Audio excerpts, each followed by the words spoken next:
Voilà, Nantes, parce qu'on n'est pas très loin de la grande raffinerie de Donge, où les expéditions sont bloquées. Dans le reste du pays, comment ça se passe? On va faire le point avec vous.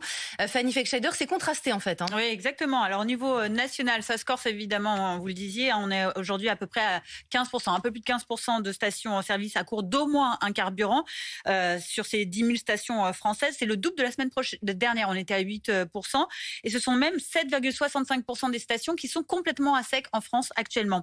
Si on regarde dans le détail, sur le site pénurie monessence.fr, eh bien actuellement, ce sont une station sur 5 qui sont en manque de carburant. Donc là, on est quasiment à 20%, hein, selon eux. 1200 en rupture partielle, 805, ce sont celles en rouge en rupture totale.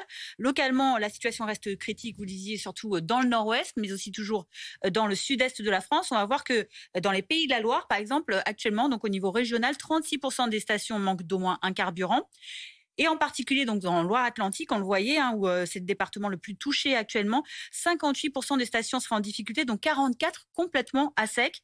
En Bretagne, 34% des stations sont concernées également par des pénuries partielle ou totale, et 40% dans les départements d'Ille-et-Vilaine et du Morbihan. Dans le sud-est, on le disait également, c'est compliqué, même s'il y a un léger mieux, on va dire, en PACA, hein, concerné à 29%. Dans les Bouches-du-Rhône, par exemple, l'amélioration est minime. On se souvient qu'on était à plus de 50% la semaine dernière. On reste autour des 50%, mais il y a encore 40% de stations totalement vides. Enfin, l'autre point noir, c'est l'Île-de-France, 17% de stations en difficulté et 16% en Normandie. Conséquence, eh bien, les ventes de carburant sont limitées dans plusieurs départements.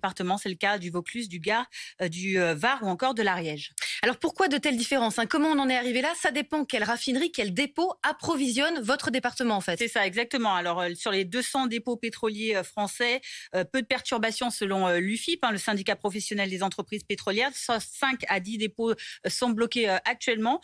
Concernant les raffineries, 5 sur 6 sont à l'arrêt selon la CGT Chimie. En général, elles bloquent les livraisons ou alors elles en limitent les débits. La raffinerie, par exemple, des ExxonMobil en Normandie, à Port-Jérôme-Gravenchon, à elle seule représente 20% des capacités de raffinage. Eh bien, elle a été mise à l'arrêt samedi, car elle n'est plus approvisionnée par le dépôt pétrolier du Havre, qui est en grève. Mais en même temps, il y a des grévistes à cette raffinerie donc de Port-Jérôme-Gravenchon. La raffinerie limite ses expéditions. Grève reconduite à la raffinerie de Donge également. On est en Loire-Atlantique jusqu'à vendredi soir.